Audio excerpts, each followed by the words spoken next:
In times of uncertainty, people follow the certain. Hi, I'm Robbie Thomas, Bay Area Downsizer, and bringing in the August 2023 market update. So, the consumer survey on home prices came through, and the latest one shows consumer confidence in home prices weakened toward the end of 2022.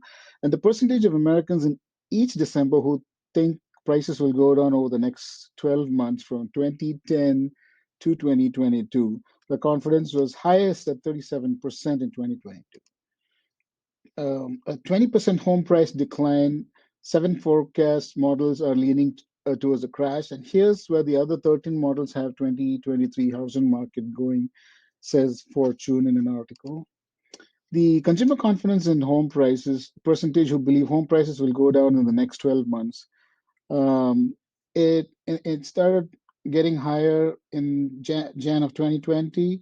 This is during the pandemic, and then from January 21, 22, it started spiking again, and it peaked all the way in Jan till June, and slowly started falling. Talking about a repeat of 2008 crash. One of four still believe prices will depreciate.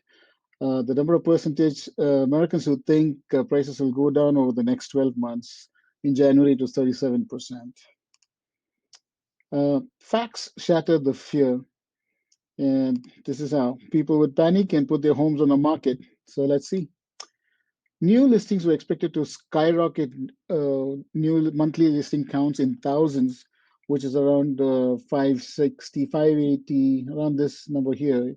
This is 2022, and this is the historic years in 2017, 2018, and 2019. And this is where it was. Let's see what happened. So it was supposed to skyrocket, but to see what happened. It went lower. So the new monthly listing counts in thousands fell with a significant gap. So and then there was a talk about recession and the end of moratorium, which equals a tsunami of foreclosures, and that fear kicked into the market. So let's see number of foreclosures in the first 6 months. Foreclosure filings, default notices, which include default notices, scheduled auctions, or bank repossessions, all the way from 2008 to 2023. You see, the 2008 it spiked to 1.3 million the first 6 months. In 2010 it was a 1.7 million, and now in 2023 we have nationwide only 183 foreclosures or default notices. So it's a very low, historically low number. Serious delinquencies on a decline. So the percentage of mortgage loans that are 3 month payments or more past due or in the process of foreclosure. And this is from Freddie Mac and Fannie Mae. And you see, even that has dipped to its lowest level. In November 2008, foreclosure activity is already at record levels. Yet, as prices fall, foreclosure activity will probably continue to increase. The activity will be literally off the chart, was a prediction by Bill McBride from Calculated Risk in November 2008. And in July 2023, he says there will not be a foreclosure crisis this time. Well, what actually happened with home prices in 2022? So, looking at the 40-year average monthly price movement from 1973 to 2021, you see it was 0.12 in January, and then peaked in point 4 to 0.88 in May, and then fell again in September, October, and November, which was the lowest, and December slowly picked up again, which matches the January of 0.12. And this is the price movement from 1973 to 2021 and 2022. The orange is 2022. So the 48 a year average we saw in the previous chart was 0.12. And now in 2022, it's gone below zero, which is minus 0.8. So nationwide prices are holding steady, in some places lower. So this is in continuation.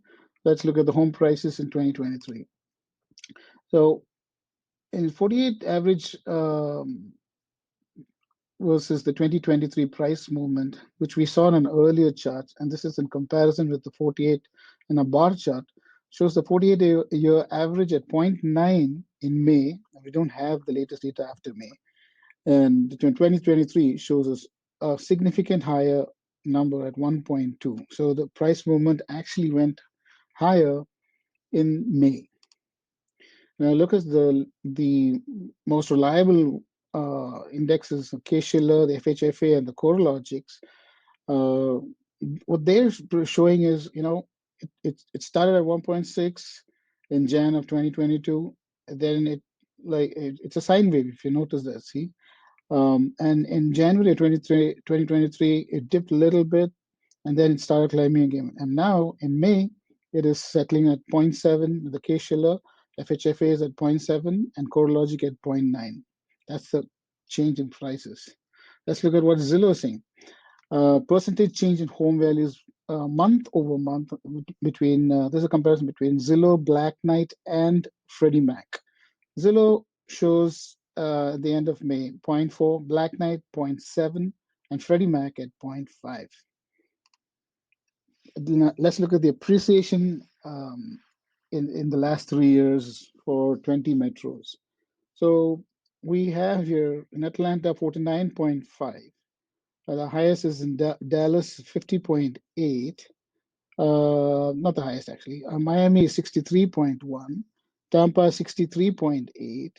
And here in the San Francisco area, 27.6 in appreciation.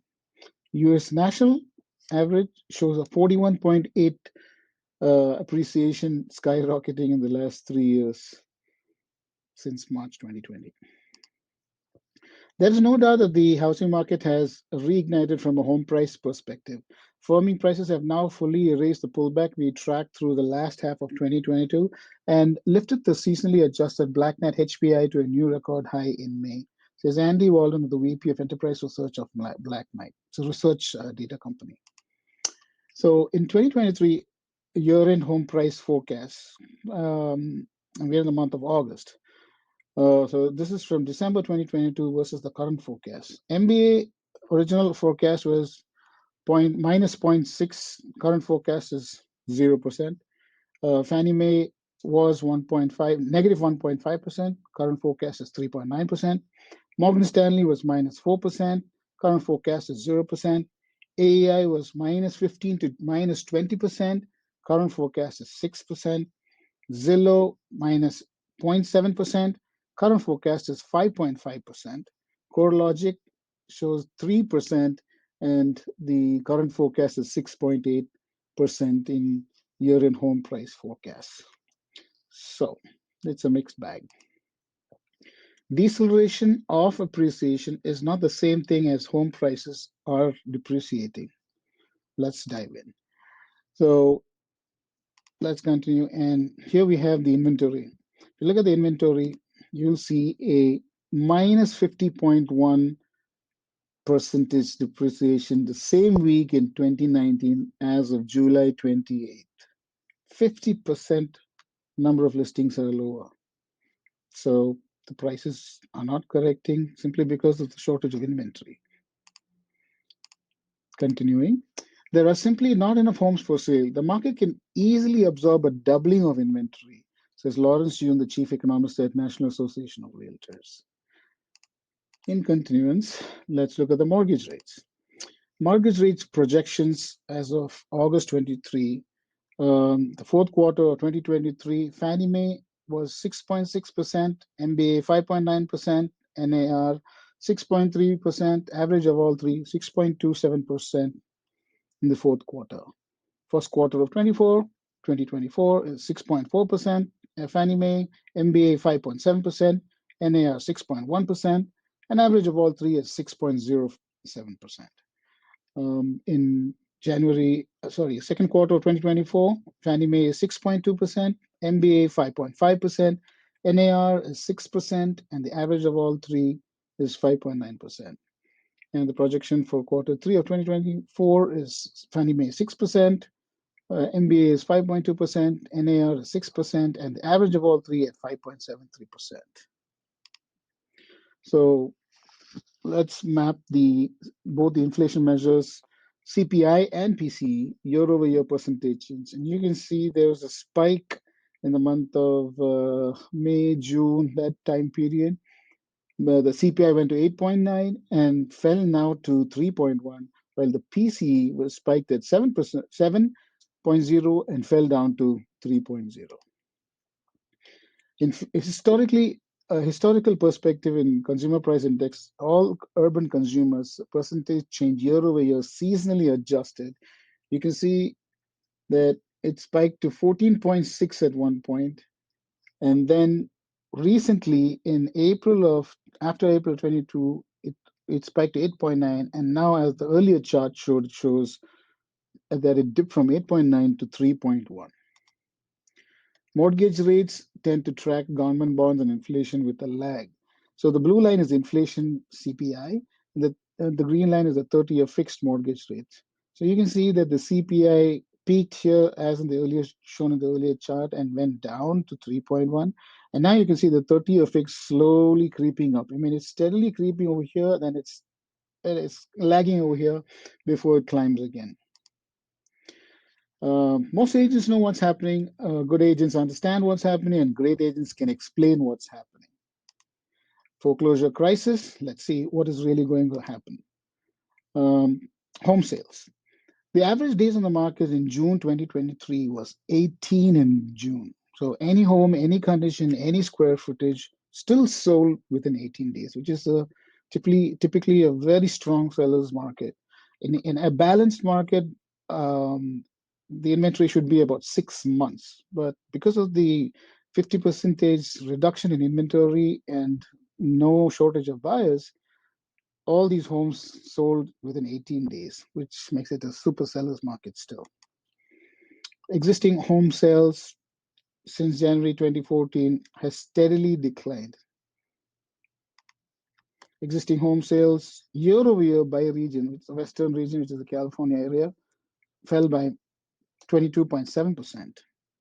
New home sales annualized in thousands has been steadily increasing, which is a kind of relief, but not too many people, no, not too many buyers are jumping into the new home construction.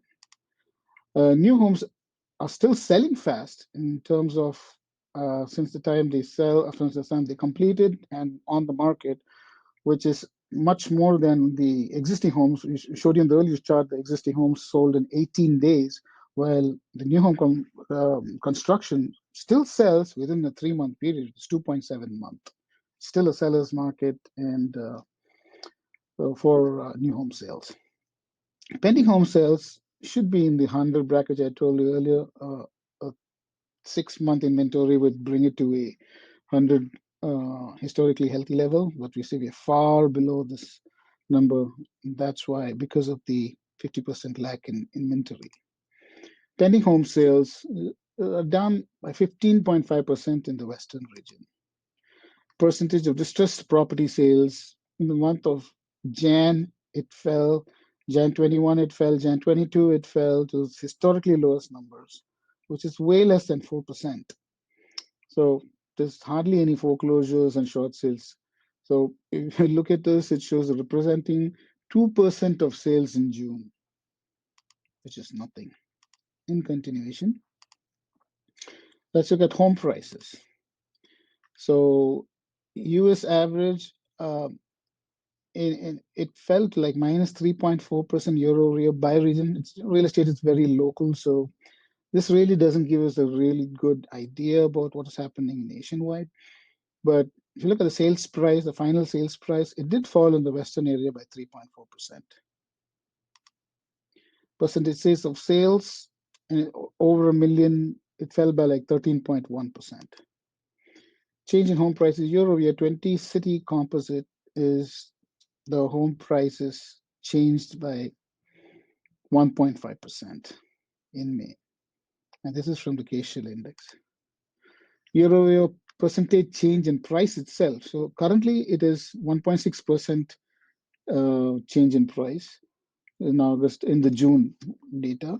And the forecast is going to be 4.3% change in price. Now, the change in price could be lower if there's more inventory and the interest rates continue to spike. In continuing, let's look at the housing inventory. So total monthly inventory for homes for sale, you see that steady decline from 9.5 in January of 2011 to 2023. For all these years, more than a decade, inventory continues to dip while the number of buyers have not slowed down. Month's inventory of homes for sale is 3.1. That is every inventory since 2001. All kinds of homes, any if it's a condo or a townhome or a single family or any housing inventory. Year-over-year inventory levels dipped to 13.6 in June, just in June alone. New home monthly inventory is steadily climbing at 7.4 in the last 13 months. New non-seasonally adjusted in 2022 and 2023. You can see in June 7.3, while in June of 2022 it was a 9.5. So there's still a gap. There was more inventory, new home inventory in 2022 versus 2023. So that adds to the shortage of inventory and again holding prices steady. And continuing, let's see buyer demand. So this is done through showing time, which tracks foot traffic inside a home as to like how many people are actually visiting a home which is on the market. So you can see that it spiked in the Northeast at 23.9%, Midwest 19.9%, overall US 19.7%, and in the West 5.9%. So number of showings for the homes on the market have dipped significantly, which means the buyers are interested, but they're not confident enough to enter a home and make a purchase or make an offer. Mortgage rates. So the 30-year fixed from January 2018 till now, it went from around 3%, 2 point something in 2020. Now it's at 6.9%, the 30-year fixed. So that removes housing affordability, especially for a first-time home buyer.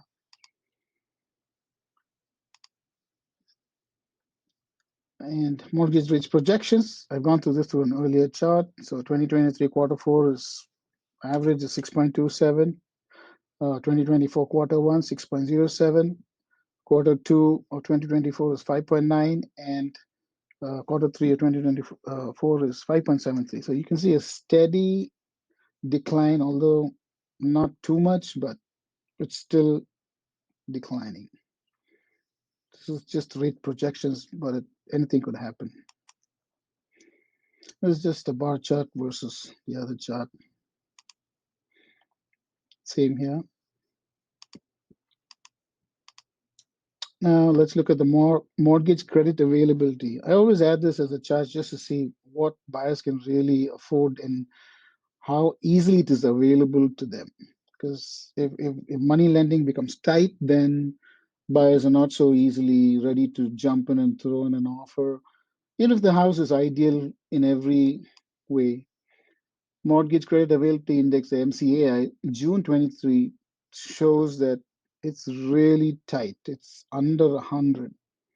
So it's harder and harder for buyers to get a loan to their desired um, plan or idea. Simply because interest rates have gone up, guidelines have tightened, and borrowing money has become harder.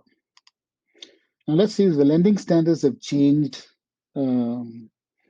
since 2004.